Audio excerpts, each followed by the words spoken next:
Shalom saudara-saudaraku yang dikasihi oleh Tuhan.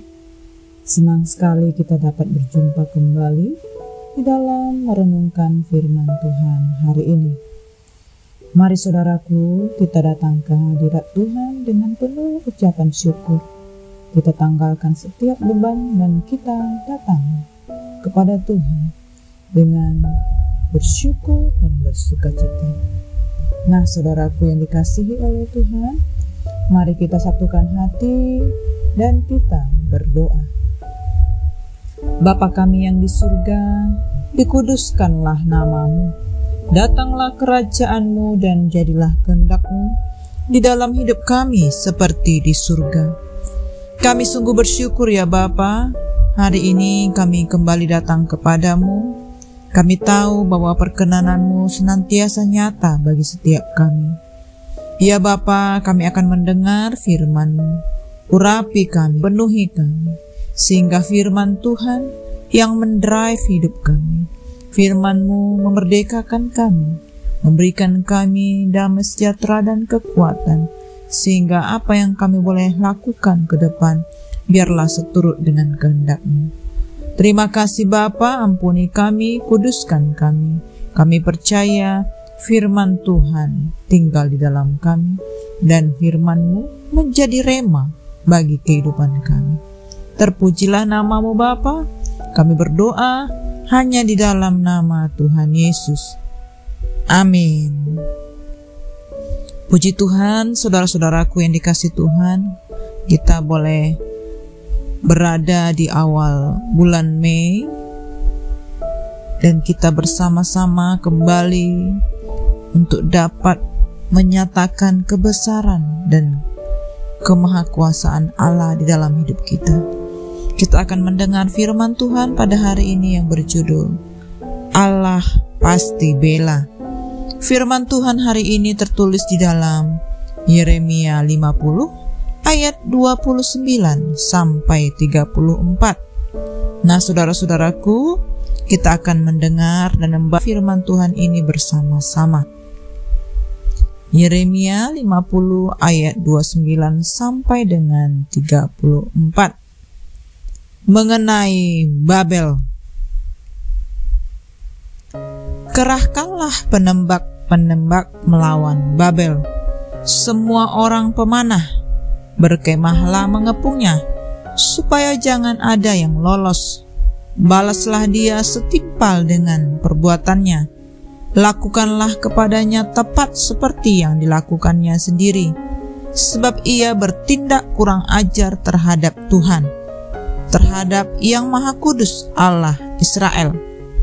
Sebab itu teruna-terunanya akan reba di tanah-tanah lapangnya, dan semua prajuritnya akan menjadi bungkam pada waktu itu.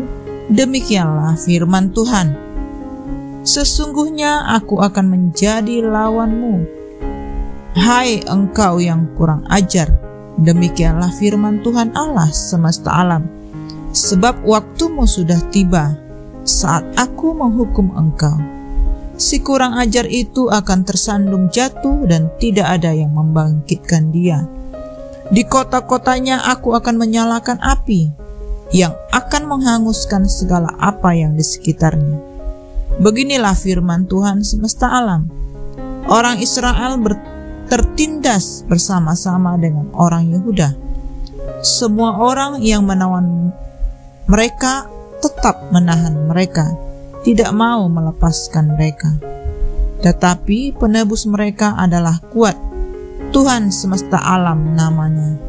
Tentulah ia akan memperjuangkan perkara mereka, supaya ia memberi ketenteraman kepada bumi, tetapi kegemparan kepada penduduk Babel. Amin. Nah, saudara-saudaraku yang dikasihi oleh Tuhan, kita sudah membaca sebagian dari firman Tuhan. Mari kita merenungkannya lebih lagi. Firman Tuhan hari ini mengenai Babel. Saudara-saudaraku, bangsa-bangsa lain selalu diperhadapkan kepada musuh dari utara, yaitu Babel sebagai alat Tuhan untuk menghukum. Namun Di sini Tuhanlah yang menjadi lawan si musuh dari utara tersebut. Dengan Babel menerima penghukumannya, sebenarnya hanya Tuhan satu-satunya yang maha kuasa. Semua bangsa tunduk kepadanya.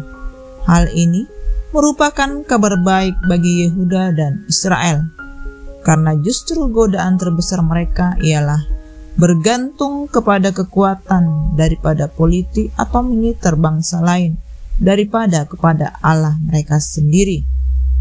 Saudara-saudaraku, mereka dahulu harus menderita di pembuangan karena memberontak kepada Tuhan, dan sekarang mereka dengan penuh kerendahan hati datang mencari Tuhan dan mendapatkan bahwa Tuhan kembali mengasihi mereka. Dosa-dosa mereka diampuni dan kesalahan mereka sudah dihapus.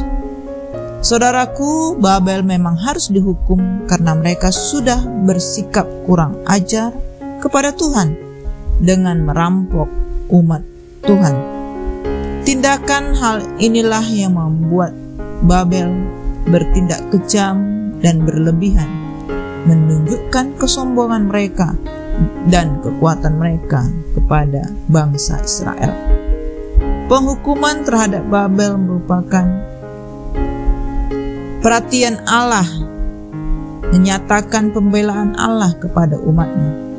Allah tidak selamanya membiarkan umatnya dipermalukan, tetapi pada waktunya Allah akan membuat kebenaran menjadi nyata. Allah melakukan pembalasan untuk bangsa Israel. Allah berdaulat memakai siapa saja untuk menjadi alatnya, baik untuk menghukum maupun untuk memberkati.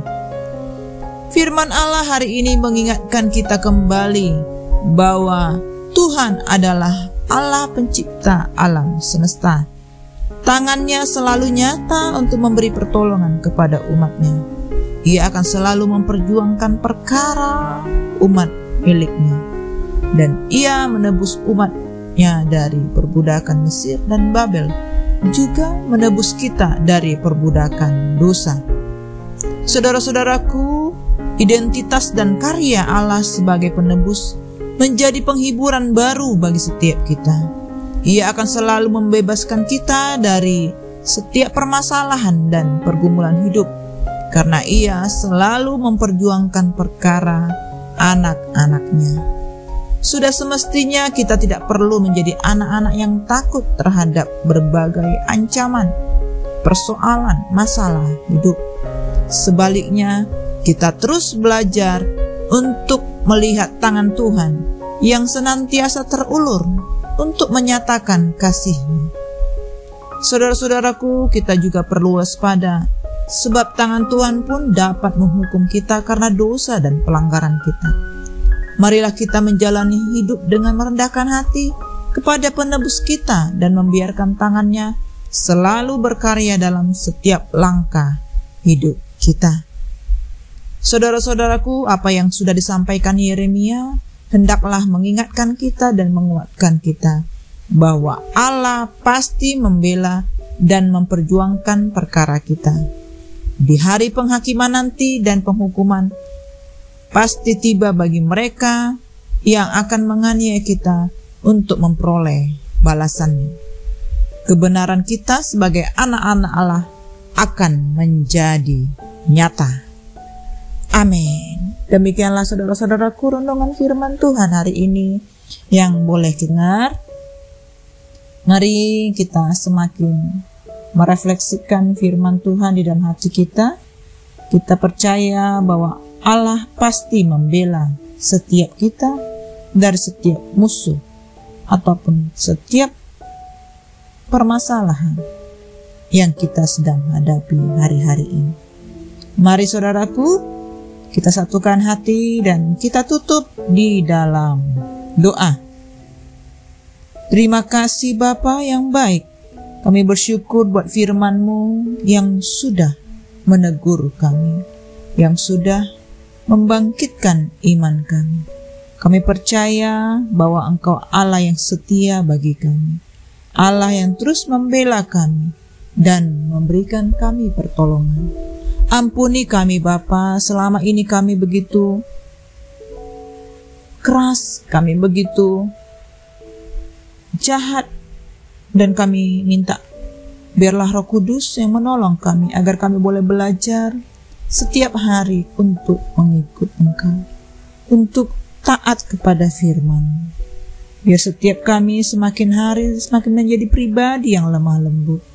Kami percaya Engkau Allah yang memberikan kami hati yang mau untuk tunduk kepada kehendak-Mu. Terima kasih Bapa, ini doa kami, syukur kami. Terpujilah nama-Mu Bapa, kami bersyukur hanya di dalam nama Tuhan Yesus. Amin. Semangat pagi, semangat beraktivitas saudara-saudaraku. Sampai hari esok kita akan beribadah dan kita bersukacita di dalam Kristus. Haleluya. God bless you all.